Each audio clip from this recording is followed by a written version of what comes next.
welcome to Auto Arcadia. I am one of your hosts, Thomas Hope, and of course with me is... the other host, Colin Wood. How are you doing, Tom? I am very good, thank you. How are you? I'm smashing, so I am. Oh, that's excellent. That's good to hear. So what are we talking about today? Yeah, so it's going to be a bit of a handball, this one again, because we're just at the back of like driver's car, which is very scripted. So one of the things is something that's been in the news, and you know how the EU came out and said they're going to ban carbon fibre? No, I do not. Oh, okay, right. So the EU Parliament have put out like a big 115-page document that basically says these are all these things we're going to try and ban, and there's like lead and all sorts in it. And carbon fibre was in it. Basically, the reason being is they believe it could be a bit like asbestos if you breathe it in, which when it's in the epoxy and everything, it's fine. But when you crash a car, like when you see the crash in Formula One, there's always a big cloud of shite floating about. Yeah, totally. So you get the big chunks of carbon fibre, but then you get the little bits of carbon fibre, like minute particles that you can breathe in, for example. I can 100% see how this would maybe be considered a respiratory hazard for sure, yeah. Yeah. Well, as you would imagine, the automotive industry was fucking pretty riled up about this news because it's the beloved material for all of the big boy supercar manufacturers. It is the special material, yeah. It is. And the automotive market actually accounts for about 20% of like carbon fibre consumption, which is massive. So yeah, the EU have U-turned on this quite predictably. But the question I have is, what if they hadn't? Like, what do you think would have happened then? Because I have an idea in my mind about what would have happened. I mean, bring back aluminium. That was the first place I went. And that's what I think would happen. I think we would start to see a lot more aluminium, like, kind of shell and frame. Well, no, not all frame, I suppose. Well, I mean, I don't think it would be a bad thing, you know. And that might get me some fucking hatred, and I don't really care. Because, do you know a big use for carbon fibre as well is making electric cars lighter. Oh, really? I mean, that makes sense. So, like, I don't think it would have been a bad thing because it would have. There's two other bits that have appeared in the news in the past like month or so, which have kind of sparked this thought of mine, and that's Porsche U-turning on EVs. So there's more petrol models and there's more hybrids coming. They've been like, EVs don't work. They lose too much money. This is crap. We don't want any part of it. We're going hybrids and we're going combustion engines. Yeah, fair. I mean, there's a couple of manufacturers that have kind of made that decision as well. Yeah, I mean, Toyota is the standout one that never really went for EV in the first place. It was always hybrids. And the other thing is that the 2030 ban, in air quotes, on petrol cars or combustion engines, there's been an amendment for small volume manufacturers like Ferrari, Lamborghini, and the like, to go till 2035, which means they can still make petrol engines and they can make hybrids up till that point as well. Interesting. I could totally believe that as well, actually. That's quite interesting news. Do you know, on the subject of car weight, I do actually have something to say. It's a little bit of a tangent for now.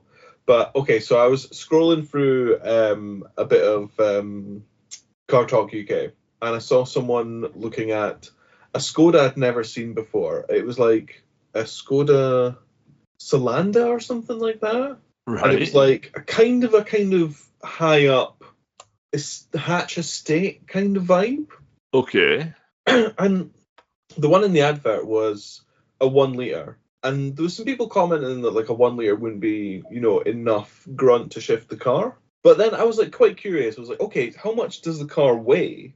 Because, 1 litre can be enough grunt to shift a car if it needs be. Like not every vehicle's a performance vehicle, and like sometimes you can get away with 1 litre. Yeah, that's fair. And despite the car being like a 4-door, 5-seater in a boot kind of estate style, not a big estate, like a compact estate, but an estate nonetheless, it only weighed something like 1250 kilos.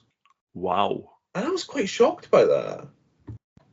But then again, I don't know if the car website was wrong, if you know what I mean, because like I'm just kind of taking its word on that, and also AI. You never know when AI is being used to nip in and just feed you the wrong information.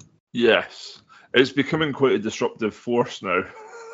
Yeah, it's becoming a bit of a pain trying to navigate the internet without being like slapped down by disinformation from AI is a pain. Well, yeah, no, So yeah, sorry, I totally apologize. My question is, no, go for it. how much is too much weight for a 1 liter? What do you reckon? Because I put in context, this 1 liter is chucking out 110 horsepower.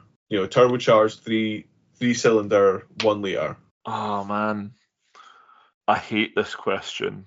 I'm sorry. No, it's okay because I'm going to sound like such a fucking hypocrite when I go, well, technically it's the torque that helps after all my diesel bashing. Well, I mean, I can help with that. 150 foot-pound of torque. I would say probably to maintain something that will actually kick itself out of its own way, probably about 1,300 kilos is about as heavy as you'd want to go. I don't know what that is in pounds, so. Who cares? Yeah. So this thing comes in at, according to this website, 1230 kilos. So yeah. that would probably be enough grunt to shift you about. Because I did see a lot of people suggest, get the 1.5. But I was genuinely quite shocked at how light that car was. Yeah, I mean, can I highlight how depressing the conversation is? And like, get the 1.5 instead of the 1 liter. Like, no, get the 2.5 or the 3 liter. But they don't do those. I think the 1.5 is the biggest. Oh my god. The car market in some segments, the choice of motors, especially when it comes to your beloved Volkswagen automotive group, the engine choice is pretty terrible. Yeah, it's made more terrible by the fact that they'll blow up readily. Yeah, I'm not convinced by like VW and Audi, and I'm not convinced they're as like good as their reputation may suggest. I mean, certainly the Audi that I had problems, but it was pretty old. Yeah, I mean, I don't know, man. Like, do you know the thing that gets me is like, I'm trying so hard not to just make this a hate Volkswagen Audi group episode. But like, I feel like I'm just I feel like I'm almost like throwing chum into the water to bait you into saying something. But I'm not. That's not the intention. It's totally coming across like that. No, it's okay. So like, the FSI motors, right? Which was it's stratified fuel injection basically, which is ultra lean running. It's direct injection, which means the petrol's injected directly into the cylinder. It doesn't go into the inlet manifold and then wash down through the inlet air route essentially, and then into the cylinder. So you get massive problems with them putting carbon in through the EGR, and then it all builds up and it chokes the engine, and then it's fucked, and then it dies, and then you have to do like sea foam or walnut shell or something like that and fire that through the engine to clean it. The solution to that is really simple. It's run like water or methanol injection, or even put like a small injector right at the start of your inlet tract so that you can blast a little bit of petrol in there, just to like dissolve all the carbon. So like instead of having a tank with a little injector that injects water, or even injecting an extra little bit of petrol just to wash all that off, they didn't do it. And then like the B7 RS4, S4s for example, and the S5s of that era with a timing chain at the back of the engine. Oh yeah. It's like, come on, man, why? I mean, your timing chain guides are made of fucking chocolate. Why would you make it an engine out job to replace them? Keep the dealership in work. Got the service department going. And then there's just fucking so many like electrical niggles, and then you've got like the 20 valve 1.8 turbo engine, right? Everyone sings its praises and they're like, oh, it's such an amazing engine, it does this and it does that, but you need to change the rods out before you even get to 400 horsepower. Like, and I realize this is a niche complaint, but like whenever you see the amount of money that people put into them to like get to like 500 horse, it's like, why? You could have bought a 2J from a scrapyard for a couple £100. and turboed it for under $1,000 and made 600 brake. Why? Like, there's just so many issues. Like the 2-litre TDIs that ate their oil pumps with a fucking timing chain that kept destroying itself. There's a really common theme between engine timing and failures on Audi products as well. Yeah. And like the amount of times, like doing turbos on Volkswagen Golfs, and I have to take drive shafts out to get access to the turbo, and it's like, what the fuck are you doing? Like, why? Yeah. The Audi really, and Volkswagen really love tightly packaging loads of stuff to make access a nightmare. Yeah, man. It's mental as well, because like the people that like them will not have anything bad said about them as well. It's like, oh no, you just don't know what you're doing. Like, oh, this, that. I'm like, motherfucker, are you a mechanic? No. Well then, shut the fuck up. Like, don't go there. Like, I even had other mechanics come to me and they're like, oh, if it's difficult to do on an Audi, you're doing it wrong.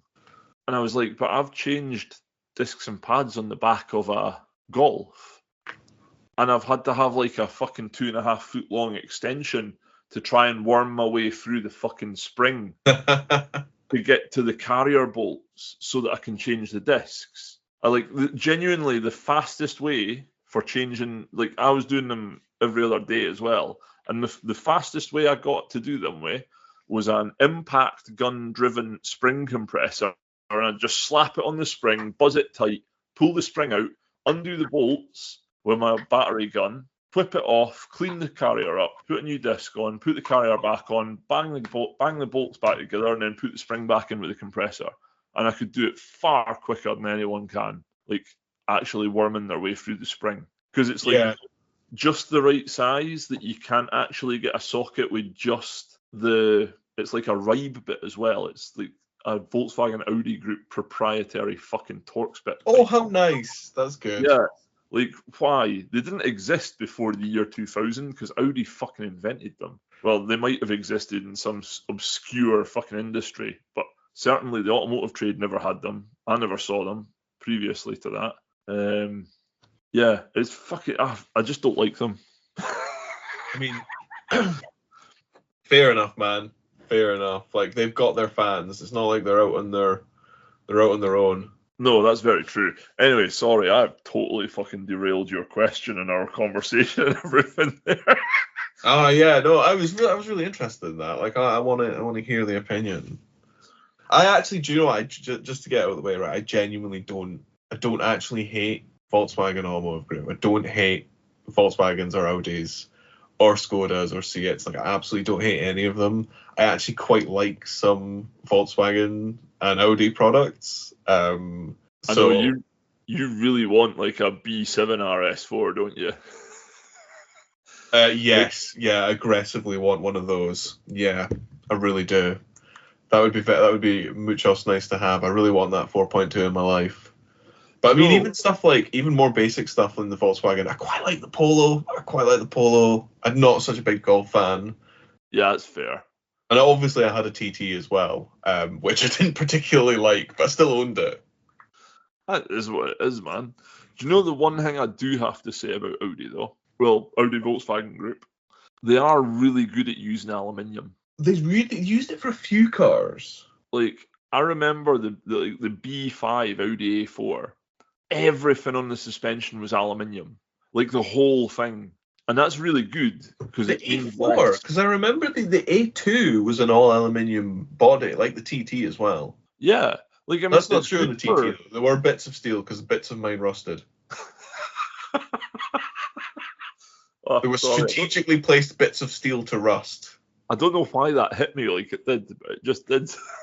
I remember mine rusted on the kind of runners, you know, either side of the roof, just above like the door. It's usually where like mounting points for roof racks go. Yes, like that kind of little groove. So that bit rusted, and also the when you opened the boot, and there was like, you know, the little comfort light on the boot. Yes, I seem to remember there's either one or two of those, but they would fill that the boot would fill with water from somewhere else. And then basically those rusted around the little comfort lights rusted from like the outside. And every Right. now and again, you would take the little light fixture out, and you could actually drain the water from the boot. Wow. Yeah, it wasn't a great example of the car. I mean, there's probably worse ones out there, though. At least it ran. Yeah, that's a rarity. It spent a lot of 1 year not running, but at least it ran most of the time. Fair enough. I remember when the battery died as well. That the car's computer did not like the battery being low. Did not like that. Had a bad time. Yeah, I know most cars will have a pretty big issue with that, to be fair. Yeah, it had just enough power to fuck up all of the systems. Just Christmas tree lights across the dashboard. Yeah, you would get like intermittent Christmas tree. I had that with the Accord, actually. I just started at my job I'm at currently, and I was coming up the road going to it, and I came onto the motorway and gave it absolute Dixie coming down the slip road onto the motorway, and then the whole thing just lit up. And I was like, fuck, this is the very good. And I managed to limp it all the way from Carlisle, where I was at the time, to Eastriggs, and I stole my mum's car for a couple of days until the new alternator came. Of course. So yeah, that was that. Aye. No, have you had many breakdowns like on the motorway? That was the first one I've ever had. Interesting. I've only had one as well, which was Yeah. my little Fiesta. I remember I got pretty close to the Abingdon services, and the temperature gauge just went from middle to noticeably climbing up at pace. And I remember getting it into the services with it just below like the red, and then stopping the car and letting it cool down. And then it took so long to get the car back home. Like it took 50 minutes to get to Abingdon. It took me like 2 hours to get the back, because I took like the back roads and stuff. Every so often I had to stop the car, turn it off, let it kind of cool down a little bit, start it up again to stop it, because that was the point where turning the heaters on didn't do anything anymore. Fuck. The death of a legend. For a little car. But there was absolutely no fucking way I was stopping that tiny little Fiesta on the side of the motorway in the hard shoulder. Oh no. Nah, No, I was no, like, the car's going to get me to the services. No, never ever stop on the side of the motorway. It's single-handedly the most dangerous place you could possibly stop. Like, it's just stupid. I would rather drive the car to the point where it was almost terminal damage to not stop on a hard shoulder. Like, yeah, I would try desperate to avoid it as well. Yeah, absolutely. No, I absolutely would try as hard as I could not to do that. Do you know what I've just thought? Does the car going into limp mode count as a breakdown? Nah, man, that's not a breakdown. Okay, so if you can still retain momentum, it's not a breakdown. Yeah, I would say if you can drive it in any way, shape, or form, it's not a breakdown. I mean, right, fair, because that arsehole Volvo of mine, that really that went into limp mode so many times on the motorway, and I really hated that thing, because the only way to get rid of it was to turn the car off and on again. Yeah, yeah, no. Which is obviously not ideal when you're like on the motorway. Yeah, limp home mode can be a major pain in the balls, but at the same time, like, it's called limp home for a reason. Like, it doesn't go into limp home mode for you to park at the side of the road and be like, I need the AA to come and rescue me. Yeah, no, do you know what? I appreciate that, but what I don't appreciate is when the car decides that it's going into limp mode when you're like merging onto a motorway, overtaking a truck up a hill, like times when you need it to be reliably powerful. Yeah. When suddenly you're like, oh, 50 is now kind of VMAX, and all the traffic around me is going way faster than that. Yeah, that's the situation where you don't fucking want it. It is like, honestly, it's like going back to driving just a straight up 2-litre diesel.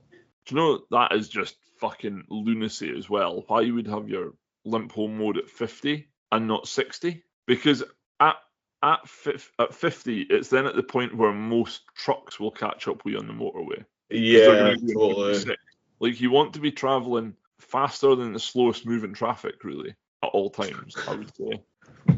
Depends how you define the slowest moving traffic, doesn't it? I think the idea is when you go in limp mode, you shouldn't be on the motorway. Hey, life's imperfect though. It's very true. Very, very true.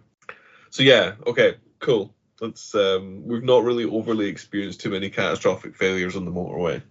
No. Do you know, actually, for breakdowns, I don't know, because I've never ever had to stop with them. Like, BMW is probably the worst, actually, for me. Although one of them was a tyre that blew out. So that's not really a breakdown, that's just shit luck. Yeah, totally. I nipped the sidewall on the 530D, which is the one that had a horrendous appetite for my bank balance anyway. But my E46, my 330i, I bought it in Annan for the princely sum of 800 quid. And it was a fantastic car. But I was driving it back up to Dumfries, and one of my compadres at the time was in his Supra, which was non-turbo at the time. So we were like, these cars are actually quite evenly matched. So we're having a bit of a play, is how I'll describe it. Fair. I think that's a safe way of describing it. Yeah, I mean, yeah, a bit of a play. And I was coming up the road, and all of a sudden, the temperature gauge went from perfectly normal to, oh my god, Chernobyl was cooler than this. Yeah. It's not nice having to drive by your temp gauge. It's not. It was fucking horrible. We were nearly at the unit as well. That was the worst thing. And like, I phoned the guy up that I bought it off of, and I was like, I totally understand it was a cash sale and there's no comeback. I just want to know if you've had any problems with the cooling system. And predictably, he went, oh, no, nothing like that. I was like, okay, cool. I kind of expected that answer. But it turns out I blew a hole in the radiator. Oh, nightmare. So yeah, that was that. But I mean, it was like, it just ended up replacing like radiator, water pump, coolant hoses, coolant reservoir, and then that was it. It was fantastic after that, until I swapped it for a broken Impreza. Nice, as you do. Yeah, it's just the way the world works, isn't it? Yeah, you couldn't have a German car for too long. But no, that's probably the only one that's actually let me down. The most proper breakdown I've had, because pretty much all of my cars have let me down at some point. Although, to be fair, the one that's let me down the most out of all of them was that Audi. I mean, there was one time I locked myself out of it, which was really fucking annoying. I hate cars that allow you to lock yourself out of them. That's bad design. You shouldn't allow that. And it was only really lucky that I was within 20 minutes, 40 minutes round trip to where my actual spare set of keys were. But the main breakdown that I had, again, with that Audi, was when the rear kind of like, would you call it a control arm, trailing arm? Yes. Where that, the actual kind of like mount for the bottom of that failed, and then that forced like the wheel up into the wheel well, and I couldn't go anywhere. That was a pain. That was a real pain, like, because the car would like, it would move, but it didn't want to be moved. Yeah. No, that's not good. No, it was a really, really long wait for a flatbed as well. Like, it was like 5+ hours I was waiting. And then like the actual fix of it was really cheap. It was only a couple of £100 or something to get them the new ones chucked on and some other bits replaced. But like the fact that it went in like quite a dramatic way, if you know what I mean. Yeah, man. No, I get that. It's the inconvenience of it all. That's the thing. Like, there's a cost outside of the monetary cost, and it's the time. Absolutely. Like, every time you break down, it's whatever you were doing that day is kind of ruined. Yeah, and it never usually, like, I can live with my work day being ruined. Like, if my car broke down on the way to work and I had to stay at home, I'm like, boo-hoo, I need to stay at home. Oh no, the world's going to end. I wouldn't be bothered. But if I was going to, like, I don't know, a car show, for example, or a wedding or something like that, that would be catastrophic, you know? Yeah, absolutely. Like, there's some things you're not in a particular hurry to get to. Yeah. So, sorry, what did I originally distract you from by asking a question about what is an acceptable power to weight like ratio for a 1 litre car? Fair enough. No, power to weight ratio is different though. Yeah, I do realise that it's slightly different. So Fuck no. I'll return, but I do want to revisit this because this is quite an interesting thing. So yeah, like the EU is going to ban carbon fiber, and they've done That's like of course, yes. they've done a U-turn. And I was like wondering what your thoughts would be on like the removal of carbon fiber from the automotive sphere, so to speak, and like the return to the return to aluminium. Because I don't personally think it would be a bad thing. Yeah, I'm totally here for it as well, actually. Because hear me out on this. Imagine a car body made entirely of aluminium and just left raw with just lacquer over the top of it. I do like aluminium as a finish, yeah. Like it looks stunning. It does look really good, yeah.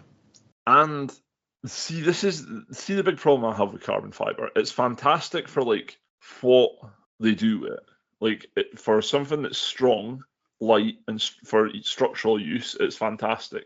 The big problem I have with it is it's now became like I don't know, it's tacky, I would say. I actually agree. Like, I think carbon fiber is a little bit tacky. Like, if you're not, unless it's being used structurally for a purpose, I don't know, it's kind of like it is a little bit tacky. Like, see when I get in a car and it's got carbon trim, and even yeah, no, thank you. That, it's got fake carbon trim. Because the look of carbon fiber isn't that great. No, it's like looking at Minecraft. It's all just fucking pixelated. It's just loads of little squares. Like, nobody was queuing up to look at fucking 8-bit video games, but everybody wants carbon fiber in their car. It's the same fucking thing, except one of them's in grayscale and one of them has a bit of colour.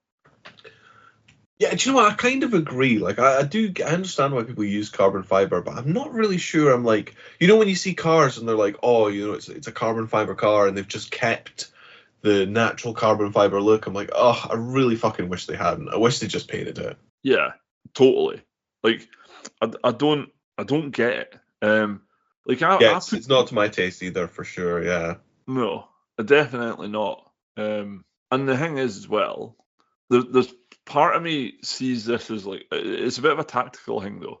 Like, see if you were to give up carbon fiber and adopt aluminium, you're making cars more reusable. Because unlike carbon fiber, aluminium can be easily and readily recycled. And it's also a fuck ton easier to repair. Like, I can weld aluminium and be relatively happy with what I've done to the point where I'm like, that's not going to fall to pieces. I cannot bond carbon fiber back together and be like, that's fucking still structural. Yeah, very true. Very, very true. Also, I like the idea that if, you know, high-end cars went back to aluminium, we might see that trickle down into more kind of like accessible cars because that plant and that technology is already there. Yeah, totally, man. And yeah, it would maybe be nice to have like little aluminium sports car that's not a fucking TT. Yeah, no, like imagine getting the likes of so the looks are subjective, but a super fast Ferrari 812, right? I'm pretty sure 812 is the right number. I can't remember off the top of my head right now. Okay. With no carbon. How is this an older Ferrari? No, it's new. Okay. It's like it's the late. I think it might just have been replaced actually, but it was the latest front engine V12 tourer, like GT car. Mm-hmm. Oh, I know the one. Yeah, kind of like the continuation from the 612. Yes, that's the one. So imagine that, but built in aluminium and in a raw finish. I don't think you're going to get a more beautiful car, to be fair. Yeah, I could see that. I do quite like the look of that car. Do you know what? I don't think I've ever seen one of these before. No? No, I don't really pay that much attention to the whole supercar, hypercar news at all. Like, I like them. I really like them, but I just don't really think about them very much. I like my dreams and desires are largely focused around like more affordable tat. Yeah.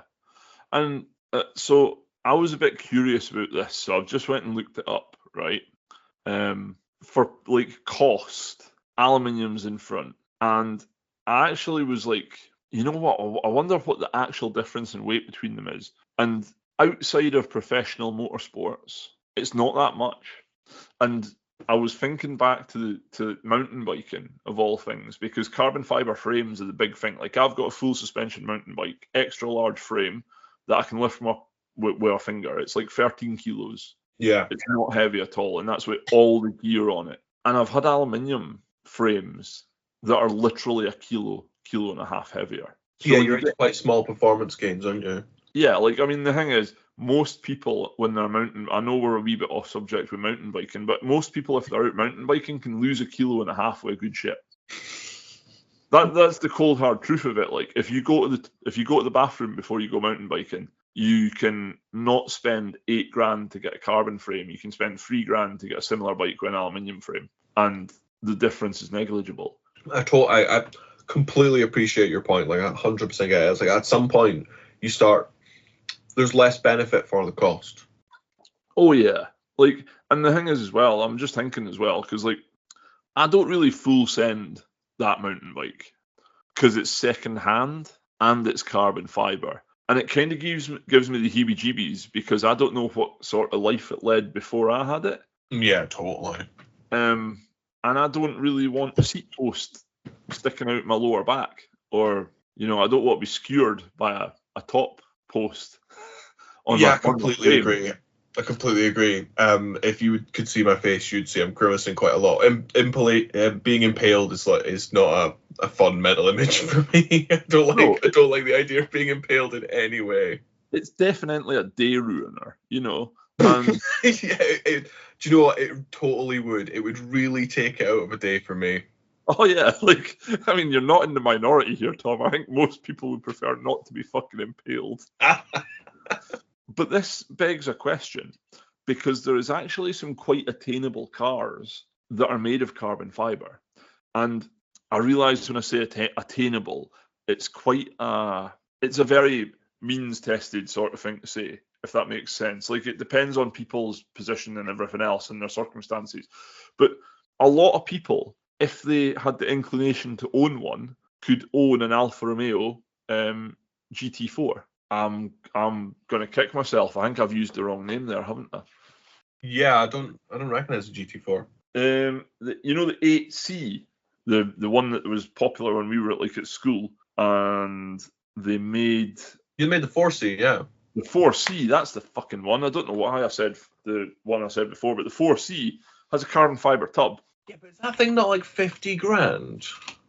Yeah, but that's actually quite attainable. Like, if you think that's 10 grand a year on finance with no deposit over 5 years, most people could realistically afford that. I mean, to be fair, actually, you can get one, you know, for like 40, maybe a touch lower if it's a little bit, you know, kind of like more used. But yeah, okay. I mean, like, that is, I'll grant you, that is like a kind of an attainable dream car level of cost. Yeah, this is what I mean. Like, realistically, a normal person could attain one if they put their mind to it and they're like, fuck, I really fancy one of them. They could buy that.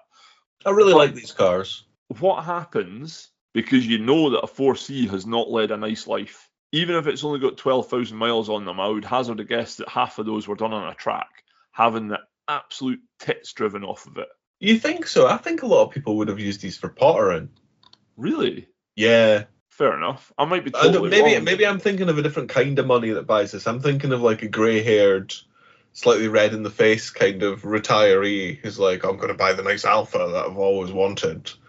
Fair enough. You know, I'll give you that. And that was probably quite a large part of the buying base, to be fair. I'm just thinking of the guys that might have say guys, but like the people that have the economic power to buy something like that new. Yeah, actually, that's a fair shout. You're talking older chaps. And because, I mean, with what we're getting away from the point, but with what it is, like a strict two-seater, either you have to have the money to buy 2 or 3 cars brand new at a time, because that's not a single car garage for most people. Totally, this is someone's second car, 100%. Yeah, that's a fair shout.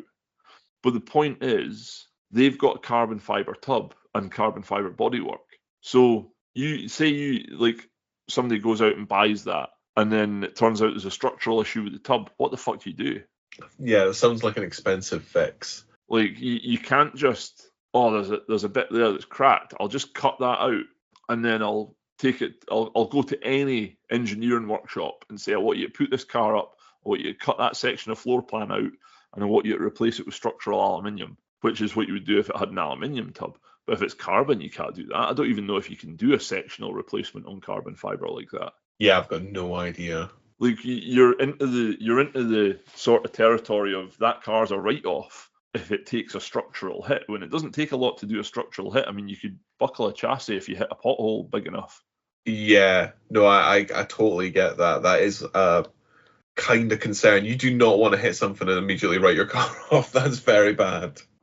Definitely not, man. I mean, I don't know, it's maybe me being cynical, but I mean, I'm just applying what I think from bikes to cars there. And that's like a genuine concern. If carbon fibre, well, I don't think it ever will become attainable to like have, because it's pretty dirty environmentally, I think you'll probably see it starting to be phased out, is my personal inkling. But if it ever becomes to the point where you've got like Fiat 500s running around with a carbon fibre tub, it's like, well, what the fuck are you supposed to do with that? I mean, there's an argument you could make that because carbon fibre is so light, if everything used it really widely as far as possible, we would take a lot of weight out of vehicles, which would be better on fuel. So you could have like, you know, smaller, more efficient engines, better on emissions, less tire wear, better on other consumables, like just generally like an easier time for everything. But I think it would be a lot higher in repair. Like I think that would be a kind of like one and done kind of crash. Well, a lot of cars are one and done with crashing at the moment. Yeah, that's fair. I mean, it doesn't take an awful lot to fuck a crumple zone at the minute. No. But no, so that was one of my thoughts, was like the carbon fibre being banned and then being U-turned on. I just wanted to know your thoughts. Yeah, I mean, I thought honestly that's really interesting. I'm really glad that you like mentioned that. I had absolutely no idea, and like I don't think I'd be against that kind of ban, to be honest. I don't think it's a big problem that carbon fibre is used. As you were saying, it's not used widely enough for it to be like this massive issue.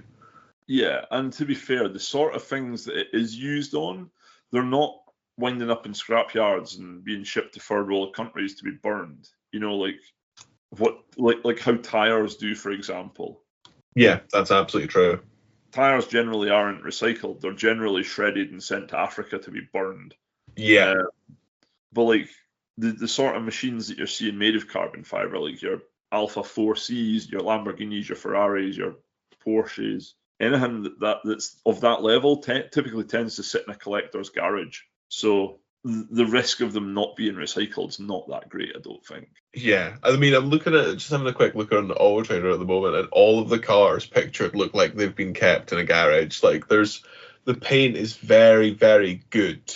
Oh yeah, they're immaculate. Like my favourite way to waste an hour is go on Auto Trader and be like, if I had £500,000, what would I buy right now? Oh, that's such a dangerous game. Yeah. Oh yeah, and the answer is always a Porsche and a Koenigsegg. But yeah, no, it's a cool question. It's actually really cool news as well. It's quite cool to see that the lobbying power of the automotive industry got fucking battered into something as well. Because like that right there is a snapshot of what's coming in 2030, mate. You think so? You think there's going to be a lot of industry pushback? Yeah, absolutely. Absolutely. I mean, you're seeing it you're actually seeing the foundations of what's going to be the big pushback now. If you look at like Le Mans racing, I heard there was a bit of news that Le Mans is pushing for like hydrogen and alternative fuel sources. Oh, rather than hybrid. Hybrids as well. They're not outlawing like hydrocarbon fueled cars, but they're pushing for alternative fuel source. So like you're going to see more hydrogen fuel cell, synthetic fuels, that sort of thing coming in top flight motorsport soon, I would say, based on that news, or I hope so anyway. Yeah, that would be really interesting, actually. Really, really interesting. Definitely.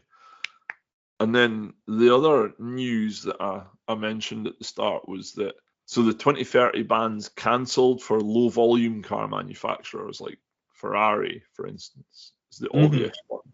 And Porsche, I mean, this isn't new. It was like early March this came out, but Porsche's EV turned around. So there's going to be more new petrol cars and hybrids are coming. And it's like, this is just a good thing. Like the pushback on the pushback on electric power's there, and it's coming. It's starting to materialising. You're going to see it at the high levels first, like Ferrari and Lamborghini pushing back, because that's not just Ferrari and Lamborghini that'll be like, yeah, you can't do this because it's got to fuck us. That's the Italian government that's got to be like, you're not fucking two of our best like exports. Like, get the fuck out of here. I mean, that's so true. And like, honestly, I have a feeling what will end up happening is it will be a ban on exclusively ICE vehicles post 2030. Yeah. And partial hybrids will get away, which probably means we'll see some like absolutely fantastic novelty hybrid systems in some cars. Oh, you're gonna have a token 9-volt battery in the back with like a little fucking like those watch batteries, the flat ones. That's what it's got to be. You got to have that, and then a little brushless motor that, like, I don't know. I don't even know what it would do. It fucking rattles the wing mirrors to make the moisture fall off of them like a 90s Toyota does. No, I think the battery should contribute to the power. I just think it shouldn't contribute very much. Oh yeah, no, it's going to be token, and some absolute. There was a thing that really did surprise me that came out as well, and that's Bentley have turned around and said, we will be using V8s until we cannot use V8s. And I was like, I didn't expect Bentley to be like, we're going to be sticking up for the petrol head here. Yeah, that's interesting. But I mean, I can't think of is there a Bentley EV? I don't know. I don't even know if there's a Bentley hybrid, but they've basically just came out and said, until we legally cannot use V8s, we're going to fucking use V8s. And I was like, fair play, dudes. Fair play. I really, really want to own a V8 at some point. Yeah, man. It'll come. It's a configuration that I'd like to try. Yeah, man. I'm not in any way, shape, or form going to disagree. There's nothing quite like the sound of a V8. I love it. Yeah, absolutely. Yeah, totally. So yeah, was there anything else? You said you had a couple of things. So that was it mostly in the terms of like the news and stuff, and it was like it's just really exciting. It's some good news to hear as a petrol head. I agree. It is quite encouraging news, yeah. And it's like, I know this is like really high level stuff. Like, I say high level, it's like Aston Martin, Ferrari, Maserati, McLaren, Ariel, Caterham, maybe Morgan, Pagani, Bentley, Lamborghini. Like these are all going to be like the ones that are like going to be making them till 2035. But that's good, because what you see is like the high level stuff always trickles down. Like carbon fiber was a rarity in the 80s when it was like Formula One only. And then it was like LMP, Le Mans got it. And then it was like, oh, suddenly it's in touring cars. And oh, fucking hell, suddenly it's on road cars. Like, so the trickle down economy may work in our favor here, which I hope will be the case. Let's call it trickle down manufacturing. I don't think trickle down economics works for shit. No, that's true. It was a very, very poor phrase that I came up with. But no, trickle down manufacturing, yeah. And there's something we were talking about previously, like just before we started recording, actually, when you were on about your run to the tip.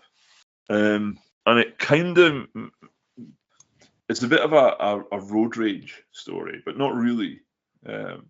Okay, interesting. So when we were moving into this house that we're in now, right, we were we were doing a tip run, and we're in a big van, and this guy, I pulled as far forward as possible so people could get around my van. It made I was like walking twice the distance to get to the skips, and then this guy in a massive Volvo XC90, it was like on a 22 plate at the time as well. It was like a year old, if that. And so one of the guys at the tip was actually giving me a hand. So we've got this sofa, right, and we're pulling it. We're going past this guy's car, and the tip guy drops it, and I'm like, "Fuck, that was close to that car." Like when it fell, it like went over, and he caught it. But I was like, I think you might have fucking dinged this motor here. And but anyway, so we pushed forward anyway, and we fucking got it hoid into the tip. And this massive, big, fat Cumbrian guy comes over, like properly kicking off with his daughter behind him. you hit my car, you fucking prick, you this. I was like, hold on a minute, what the fuck is your problem? I says, just hold your horses, pal. Like, let me deal with what I'm doing, and I'll come and speak to you. And he like followed me around the tip. And I was like, this is not going to go the way you fucking want it to. Like, I'm going to argue black's white here just because you're being fucking obtuse, because I know it didn't touch his car. And I was like, right, so what's wrong? You damaged my car. I was like, I didn't damage your car. Do you want to go and have a look at your car? Have you even checked your fucking car? Oh, no, I saw it though. I was like, no, if you've not checked it, I'm afraid you don't know. So go and have a look. Oh man, you must piss people off so much. And I'm like, no, go and check your fucking car. In fact, I'll come with you. I'm going to look at your car for you and see. And I got my phone out and like put the torch on. It was broad fucking daylight. And I'm looking at it and I'm like, putting my torch right against the car to look for any form of scratch. I was like, there's nothing there, mate. And he kicks off again. He's like, I saw you drop that sofa against my car. Like, right, hold on a minute.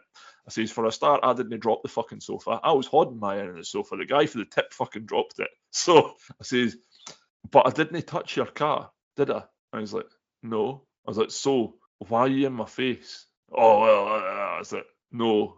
It's not how this game is played, my man.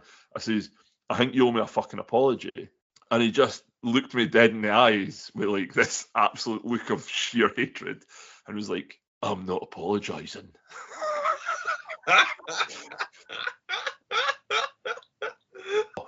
I says, but before you go away, I want you to notice something. See that van over there? And he's like, oh, I was like, so that van's almost half your car width again wide, and it's twice the length of your car.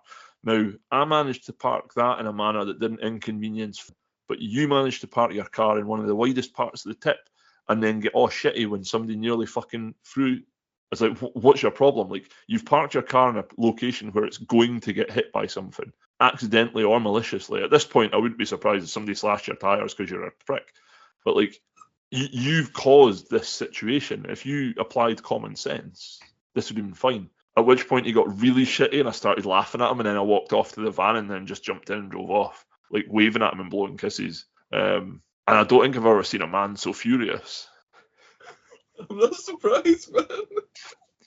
I am not even a little bit surprised. I think at the risk of being oppositional, right? I totally get where that guy was coming from initially. Like, you know, you think someone's like maybe hit your car and then just kind of fucking walked off. But like the first thing you do is you check. Yeah, like, you don't just assume. That's where your friend went off the deep end. Well, this is what got me, like, but there's two differences between this happening to me and this happening to him. Is that one, I wouldn't have parked my car in a location where it's likely to get hit. Like, it would have had to been like a serious series of unfortunate events for somebody to hit my car with a sofa when I park it at the tip.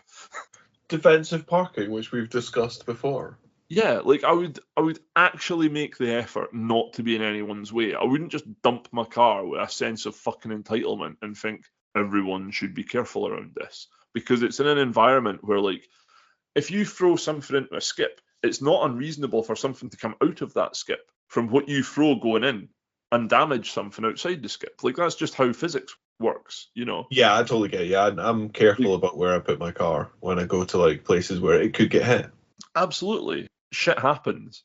So, like, take steps to avoid the shit. Totally. And the other thing is I would have made absolutely monumentally sure I was sure there was damage on it. Yeah, I definitely think. I think that's where, because what if you're wrong? You know? Yeah, like that's the big thing. And just your tale of the tip actually kind of reminded me of that, because I was like, the last time I was at the tip was actually quite eventful. But yeah, no, it was quite mental. Like, just the whole exchange. So yeah, it's always weird when you get into an argument with someone just out and about. Doesn't happen very often, but every now and again, like, you know, you're both in that mood or that mindset where you're like, no, I'm right. And you just kind of end up having a go at someone just randomly. No, it's wild. Like, yeah, man. No, that was it. So that was my little tip anecdote. I have to say one thing though. See when people start arguing like that, I do really like the look in people's eyes when they're like, oh, fuck, this guy's not just like, why is this guy arguing back? People don't usually argue. People usually avoid the confrontation. Yeah, that's true. That is true. You end up kind of creating the confrontation by being willing to have it. Yeah. Like the other person's created it, but you're like not gonna like diffuse it in any way. You're like, nope, fine, fuck it. As if this is what we're doing this. Yeah, it's like, oh, you rolled the dice. Let's roll. Let's act on this impulse that you had. Have you ever been wrong in one of these situations? Oh. And if so, what did you do afterwards? So my first ever car crash, right? Now, I maintain I wasn't in the wrong, but good position to start.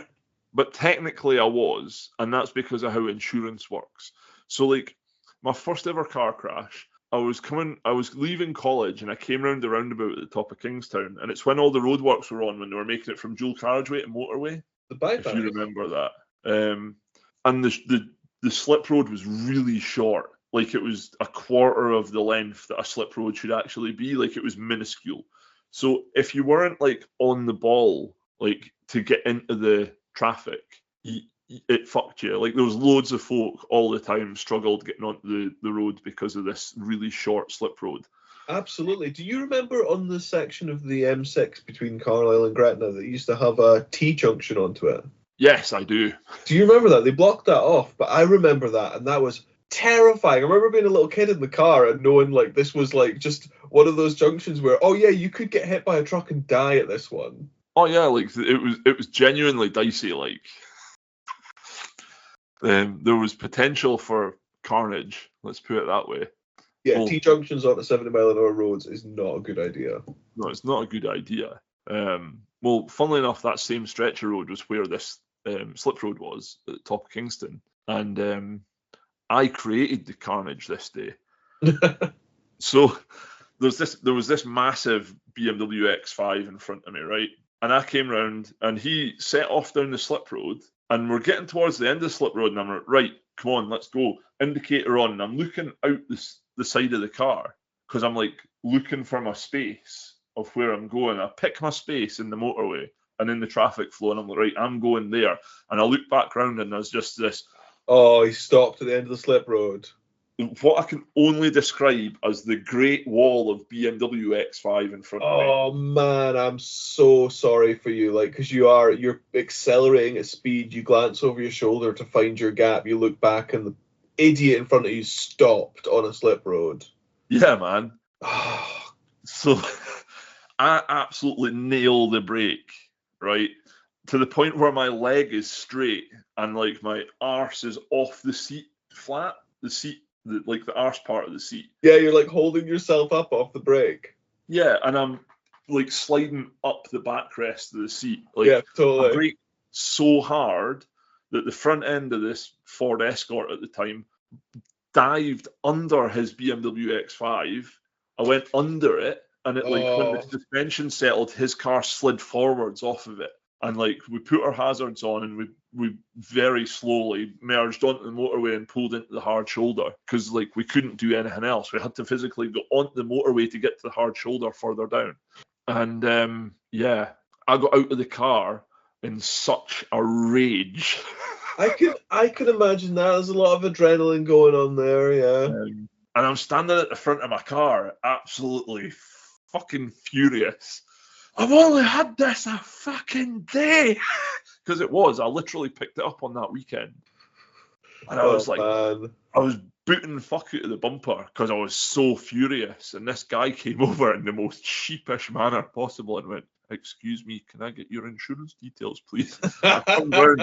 What do you want my insurance details for? Oh, well, you hit me. I was like, you were stopped on the fucking slip road. And it got quite irate and heated. Like, I genuinely think the guy was got to get his head kicked in. Like, why did he stop? Was there loads of traffic? Was it stop-start? Well, I mean, this was the thing, though, because, like, me in my 1.8 Ford Escort knew where I was going and, like, was perfectly capable of getting onto this road in the gap that I picked out. It was in between two trucks, so I had to go from 40 to 50, essentially, to get into this space in maybe 30 yards. And this guy with his big 3-litre BMW X5 tiny penis mobile couldn't do it at all. And I'm like, I don't see why my insurance should be paying out here, pal. Like, you stopped on a slip road. Like, you weren't managing your vehicle. You weren't managing your speed. You weren't in any way, shape, or form set up for slipping onto the road, as the slip road name would suggest. Oh man, you've really got my sympathy there. Like I can see how that happened, and I can see the sense of injustice. But yeah, so that's the only one that kind of springs to my mind, where it was like I went on the offensive so hard. He was like so sheepish when he asked for my insurance details. What about yourself? What do you mean? Same question back at you. Probably. I can't recall anything other than I did get into a shouting match with a taxi driver at Edinburgh Airport, which is kind of embarrassing because it was 100% my fault. But like, he just was consistently really angry, despite the fact that immediately I was like, "Sorry, man, I didn't mean to like do that." He just kept on going. So it really, after a while, it just really annoyed me. So I started shouting back and being like, "You're a very angry man. You need to calm down. Like, you can't carry this. Like, what do you want from me? You know, like I've apologized. I've admitted wrongdoing. No harm came. We both learned from this." But he was so angry. I was like, "Come on." I don't really. It really annoyed me how angry he was. So I decided to escalate the situation by just shouting back. That's incredible. Maybe slightly regret that. But it's so surreal being in an argument where you're like, "I completely admit fault and I am sorry," and you're still in an argument. Actually, I've got another story here. So, you know when you have a moment where you just don't have a filter? You're basically a 10-year-old. A regretful moment. When you see something in front of you, you're like, "That's funny," but it's totally childish. Right, okay. So I'm walking out of Aldi, walking back to the wee Yaris that could with my shopping, and there's this guy parked in I can't even remember what type of car it was, man, but I remember the number plate perfectly. WN14KER. And I'm walking up for the shop, and I'm just and I see this number plate, and I'm like, "Ha! That number plate says wanker." I didn't realise the guy was sitting in the car. And he like got out the car. He's like, "What did you just say? Just call me a wanker." I was like, "Mate, your number plate literally says wanker on it." He goes, "No, it says Wayne Kerr." I was like, "No, it fucking does not. It says wanker." And he got really irate and really like ragey about it. And I could do nothing but laugh. Like, I just laughed and walked off. Laughed the whole length of the car park carrying my shop. And this poor guy was absolutely, Sorry, man. Sorry. No, sorry. What did you say? I was just about to say, it's like, oh my god, I've done exactly the same thing where I've put my foot in it and shared an opinion on someone's car with like the owner like in earshot. Yeah. Definitely done that before. I used to do that a lot more when I was younger. I had a lot more like opinions I was willing to share when I was younger. Like I remember seeing it was like one of the Jeep models that came out, and it was in like this really weird gloss blue, like a really like plasticky looking gloss blue. Right. And it looked like a kid's toy, like one of those like Barbie SUVs just blown up really massively. And I was like walking with some friends past it, and I was like, "Oh my god, look at the state of that car! It looks like it's like made by fucking Mattel." And then like the old boy just appeared from like the other side of the owner, and I felt a bit guilty about that. But then I was also like, "Fuck it, like he's an adult, he'll be fine. It's not like I've like destroyed his life by just like being like, I personally do not like his car." Yeah. Like I wouldn't take if someone was like, "Oh, look at that horrible car," to mine, I would be like, "Okay," and move on. So it's not that big a deal. Yeah. No, definitely, man. Like, I mean, the guy, I didn't set out to upset anyone either. Like, when I was like, "Haha, that says wanker." Like, yeah, he was a little bit butthurt about that, to be honest. Yeah, I was like, "Mate, it says wanker. Don't fucking pull my plonker." Like, fucking, pull my plonker. Sorry. It says what it says. I'm laughing about it. I'm not going to stop laughing about it. I'm going home. But I know that probably ruined his day, though. So I feel a wee bit bad about it. People have got a lot going on, you know? Yeah. Like, that could have been the straw that broke his camel's back, the camel's back that day. Like, that might have just been the last straw for him. Fuck, that's dark. I really hope not. So like, I hope that wasn't like. I hope the guy's like not fucking taking it too. I hope he's not sitting there like now in his house 3 years later sharpening a knife, going, "I've got to meet that fucking bastard again." Like, hopefully it's not like the son of Rambo off the back of this, but it was funny. It's just the risk you've got to take, man. It's just the risk you've got to take. Yeah. But that actually makes me think, right? I don't know if I've ever asked you, but what's your vibe on personalised number plates? I think they're stupid. And that sounds very judgmental, but I've got a reason for this, and it's a reason very specific to, I wouldn't say very specific to, but more so for car enthusiasts. But I want to hear your one first, because I don't want to colour your opinion on this, because I want to know if you're similar. I am pretty indifferent to them in general. I'm not really someone who would get a personalised plate. Like, I don't think they're that great, if you know what I mean. Like, I wouldn't. What plate would I get? Like, they're always just weird amalgamations of nonsense, or really abstract, or like, you know, you could have something awful like Boss Man or something like that on it. You know, I don't want any of that. But like, I don't like hate that people do it. I feel like if people really desperately want their car to say, like, I don't know, Bossman 84, then great, good for them. They can do that. But I don't think I'd ever get a personal plate for myself. Like, I just, you know, I don't see the point. Like, it's just a number plate. Yeah. It's quite handy to be able to identify what year your car was registered in. Ooh, that's interesting. So it is. Why is it interesting? Because I am pro personalised number plates for one single reason, right? And that's that you can get a Northern Irish style reg in the UK. So like EXZ8289, for example, was my old Supra. And it takes the age away from the car. And I really like that, because see, when people can't see what year your car was made, it changes entirely how they speak to you. You think so? Yeah, because people judge it. People like go, "Oh, that car's fucking 10-year-old," or "Oh, that car's only a year old. They must be doing well." But when you take that away from it, people are much more neutral. And like, I noticed this from going from the Supra to the Soarer. So like, the type of people that would comment on a Supra are pretty much the same type of people that would comment on a Soarer, because not everybody knows what the fuck they are. And like, unless people knew to like look in the dash to see if there's 3 dials on the right hand side of the cluster instead of one big one, like, that's like proper knowledge there. Like, how to discern the facelift from the pre-facelift. And people are like, "Oh, what year's that? Is that 2002? Like, they'd automatically go to like, "Is that the newest one?" And it's like, no, it's actually about 24-year-old, mate. But like, you didn't get that with the Soarer. People would go, "Oh, it's an N-Reg, it's not facelift then." Like, no, but why does that matter? And like, I don't know, the standard of conversation that I got from people was much more interesting with an Irish reg on it, because it totally removes any assumption about the year of the car. You know what? That's a really, I think you're right, a very niche kind of thing, but that's really, really interesting. Oh yeah, like Joe Blogs doesn't care.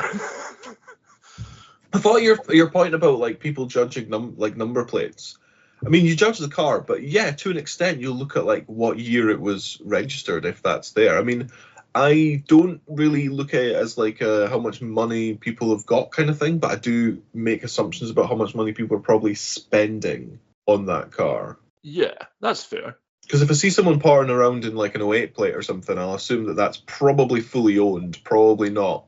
Probably just costing them like maintenance, if you know what I mean. But if someone's rolling around in a 25 or 24 or whatever, I'm like, that's probably on some sort of finance thing. Yeah.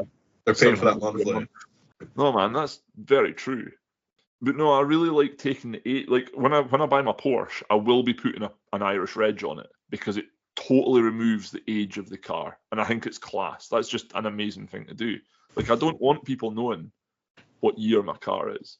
The more anonymity I can get on the road, the better, which is why I don't like personal plates. Yes, it is a little bit of a, oh, look at me kind of sign, remember me. Yeah. And the thing is, what does everyone do with their number plate when they get it? They put their name on it. So like, from my point of view, right? So there's a guy who used to own a Supra in Dumfries. I'm very know him very well, and he has a very distinctive name. And he got this name on his number plate, which ended up being a very distinctive and incredibly easy to remember number plate. But he also had a bit of an appetite for streeto, like doing skids on little mini roundabouts. Oh, at like right. 2 o'clock in the afternoon, like a fucking weapon. Well, actually, not like a weapon. Actually, like a weapon. It looked incredible. And to be fair to him, it was never like done in a place where anyone could get hurt. Like, me personally, I've been in the car when he's done it, and like the nearest car will be 30 or 40 feet away from him, and he's doing 20 mile an hour at the most. Like, if he nails the brakes, he's stopping in 5 yards. Like, doesn't matter. And there's never any people about when he does it, and he's very particular about that. So like, it's not that like anyone would ever get hurt, but if a member of the public was like, "Oh, that's dangerous," which they would be like, they report him. It's A, a very distinctive car, B, with a very distinctive number plate, and the number plate is your own fucking name. You might as well just send the police a letter in advance saying, "I don't know what it is, but I did it. Come to this address and you'll find me at this time." I totally get what you mean. I totally follow you. Like, sometimes it can be useful to have a slightly more generic anonymous car. But I mean, are we just suggesting ways to get away with crime right now? Just like blend in, don't stand out. I'm suggesting I don't trust Big Brother, and quite frankly, in my eyes, if anyone trusts Big Brother, they're a fucking idiot. Like, 1984, the book, is more true now than it ever has been. And it's only going to get more and more and more and more that way, right? Anything I can do to not be easily picked out is a pro for me. I live very quietly. I don't make a lot of noise. Like, this podcast is the single most out there public thing I do. And I'm not shy about putting details in it. But at the same time, like, I control that, Yeah, absolutely, yeah. Like, if I suddenly put my tinfoil hat on and go, "Tom, I think the CIA is tracking me. I need to delete all the episodes." Like, that's something we can do. Like, we can wipe all the episodes out. But when every Tom, Dick, and Harry has a dash cam, for example, and you're suddenly at the mercy of some fucking idiot that doesn't have any interest in cars or driving, thinking, "Oh, that overtake was dangerous. I'm going to report you." It's too much for me. Like, I want everything to be hard to remember. I want my car to blend in. I want a nice car that's a bright colour, but I would do things like, I wouldn't make it scream, Anonymity is very undervalued in today's society, and I fully understand the want and the need for it, which is why I'm not a fan of personal number plates. Yeah, okay. Fair enough. I do kind of understand where you're coming from on that. Like, sometimes it's best just not to draw too much attention to, like, yourself and your car. I can totally get that. Like, excuse me. I like the idea of being able to garage my car, just keep it out of the way. Yeah, no, definitely. So yeah, no, that's my thinking on personal number plates. But actually, there's one thing I have to say extra about Irish reggies as well. See, when I first got my Supra, obviously the story of how I bought it and the condition it was in when I bought it has been covered before. But there was a bit of an issue with the DVLA, and the issue was that nobody told me that the Irish and the British DVLAs don't talk to each other. Legitimately, they just do not talk to each other. So like 2 months went by with this Supra sitting on my driveway and me getting the bus into work every day. I was unable to road tax it. I managed to insure it and everything, and it had valid VHT, and I had it MOT'd. So it was MOT'd and insured. The only thing I didn't have on it was road tax. I'm not bothered about telling this story either, because like the statute of limitations on this shit is so far gone, it's unbelievable. So like it got to 2 months and I was like, where the fuck is my V5? So I phoned up the DVLA, and this is how clueless they are. But, "Oh, if it's been 2 months, it'll not be far away. Like it'll be on its route." I was like, "Oh, okay, cool. I'll just wait for it then." So I just drove the car. I drove past the police with no road tax so many times, it's unbelievable. And because it was on a Northern Irish reg, they never came after me. Never even looked at me. They couldn't have been less interested. Interesting. And then so this is the other side of this story. So then when I actually was like got through to somebody after another like 4 weeks had passed, and I'm on to them. This is like a full quarter of a year I've had this car, a month that I've been driving it with no tax. And I'm like, so when am I getting my V5? And they're like, oh, you should have had your V5 now. He says, we'll restart the application. He goes, what's the registration? And I gave him the registration. He goes, was this a car that was registered in Northern Ireland? I was like, yes. He says, but it's, part of the UK because it's Northern Ireland and it's a DVLA. Like, you're not going to tell me there's 2 DVLAs that serve separate parts of the British Isles, are you? He's like, oh no, we don't talk to the Irish DVLA. I was like, why didn't anyone fucking tell me this, like, in the previous prevailing 12 weeks? Like, that would have been a good time to give me this information. He goes, oh no, you're like, mate, I just want a V5. I basically had to apply for a new V5. And the V5 came to me in about a fortnight. And then I got a very nice letter from the DVLA saying you owe us 800 quid because you've been driving this car without tax on it. And I phoned them back. I was like, look, I'm not paying 800 quid. I says, I've been more than willing to tax my car. I says, I'm more than willing to tax it now. As your records will show, it's taxed. It was taxed as soon as I got the V5. He goes, yeah. I says, if you want, work out how much tax I owe for driving those 3 months. I imagine it'll be in the realm of about 65 quid, since it's 220 quid for a year. He goes, yeah. I says, and I'll pay it. But I'm not paying 800 quid. Like, not a chance. We'll have to seize the car. I was like, cool, come and find it. And I parked it in my unit. It's kept 32 miles away from my actual registered address. You're not going to find it, I'm afraid. In the back of beyond, in the middle of a farm. So yeah, that was my story about the DVLA, the Supra, and the tax. But yeah, so that was an interesting thing with the Northern Ireland plate as well. Yeah, they get I's as well, Northern Irish plates. They do. There's lots of Z's and X's in them as well. Because these are slightly different fonts, so there's an actual difference between a 1 and an I. Yep. But no, I really like the format of them as well, because it's totally random to anyone that doesn't know the car. Like, you're just looking at a jumble of letters, but it's 3 letters followed by 4 numbers, and it's just I just think they look class as well. But I'll definitely be doing that to the Porsche when I buy it. But yeah. Does that cause any complications having a car on a Northern Irish plate? No, because you buy the plate from the UK DVLA. But does it mean it has to be registered in Northern Ireland? No, because that like when I got the new V5 from my Supra, it kept the same number plate. They transferred the reg from the Irish side to the UK side. But so you put an Irish reg on a UK plate? Yeah. Oh no, it was still on a UK plate. It was still like a white front with a yellow back because it was Northern Ireland. It's just like nothing changed. All they did was issue me a new V5, but like the Irish DVLA will not tell the UK DVLA that you've bought a car in Ireland, so you have to tell them yourself. But nobody told me this.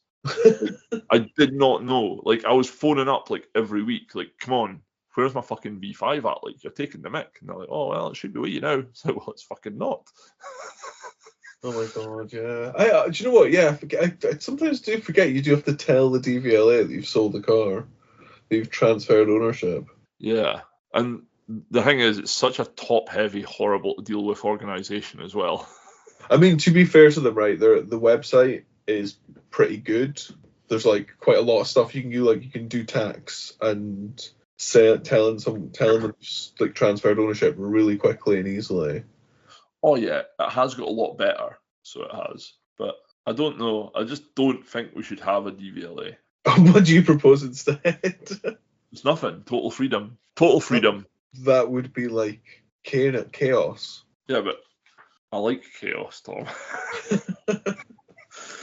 No, it's not a perfect system, but it does fulfill some roles. So it does. But yeah, no. We're getting into a very different topic now. Yeah, totally. Whether the DVLA is actually necessary or not, I think it's a topic for another day as well. Yeah, I don't think it's a topic we should actually go for either, because I've got some pretty extreme views that it's got to look into. No. Anarchy isn't chaos, it's freedom from a centralised authoritarian regime with a monopoly on force, I'll have you know. Okay. Oh, sorry, I could not resist. Oh well. Cool. Should we wrap up then? I think so, man. It's been good. That's been a good one. Yeah, it's been a very a bit more random in what we've talked about, but we did cover some news, which is relevant. Yeah, and not all of it was doom and gloom either. Like a lot of that was really quite well for us anyway, as petrol heads and enthusiasts. It was very good, positive news for a change. Yeah, absolutely. And do you know what? I genuinely forget that it is only 5 years away from that 2030 supposed ban, and not really that much has happened. No, like I don't see them making it. Like it's just not going to work. I mean, it's a big infrastructure project to put in like usable electric car infrastructure everywhere that it needs to be. Do you know that the biggest thing though, right? Do you know the reason why I think it won't go ahead? And this is an actual physical problem that like cannot be like battered away with politics or anything like that. Is in Scotland anyway, like nobody can export to the grid because there's not enough headroom in the grid. Like Scotland cannot support fully electric with the state of the grid at the minute, and I don't think there's enough money or want to actually make the grid to a stage where it can support electric charging all the time at the minute. I don't think it can be done. You're totally right. Like the grid is really constrained, and it needs to be improved to support like the whole kind of electrification of everything, especially of our transport systems. Yeah, no, definitely. Like it just 5 years is a very short time in terms of a project that spans a whole country. Absolutely. 5 years is nothing when it comes to building something like that. No, like some civil projects go on for longer than 5 years. Oh yes. So I mean, when you get to like an actual infrastructure level project like that, that's just insanity to think that it'll even be close to being where it has to be. I mean, especially if it's like a mega infrastructure project. You look at like, big mega infrastructure in the UK, like, Hinkley, Sizewell, HS2. They're like big time frames. Yeah, and they do not run smoothly. Mega projects are mega difficult to do. Yeah. Yeah. There's we both know how it be managing projects. Sometimes it's chaos. Yep. My personal favourite description of my job role is a professional cat herder.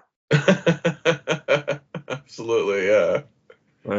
Yeah, no, it's a crazy notion, but yeah, no, I mean it's a pipe dream. 2030 is not going to happen. 2050 won't even happen. I mean, if 2030 happened, it would probably freeze a large portion of the UK public out of personal transport. Yeah, at which case you'll have riots.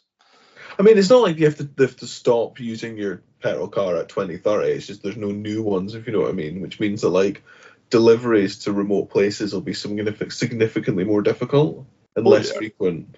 I think it's probably like it's remote areas that would feel that kind of pressure first. Yeah, that's very true. Very true. Could be an interesting topic for the future if we were to like actually look at like, EV. Would it work as a question? That's an episode title right there, Tom. Yeah, it feels a little bit clickbaity, doesn't it? It does. But hey, clickbaity means traffic. What was I'm sure I was reading something somewhere that's like the question mark in the headline. If you put a question mark in your headline, the answer from the article overall must be no. Really?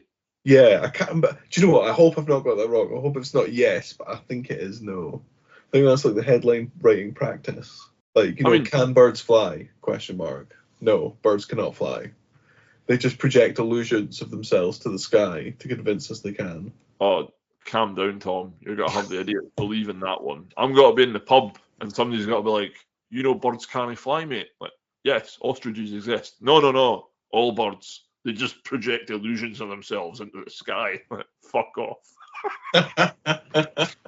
Well, you talked us in, Tom. I'll let you take us out. Thanks. Thank you very much for listening, everyone. If you like what you heard or you have any thoughts or feedback, please do give us a like, leave us a comment, rate us, please. Hope you enjoyed. Bye. Toodaloo.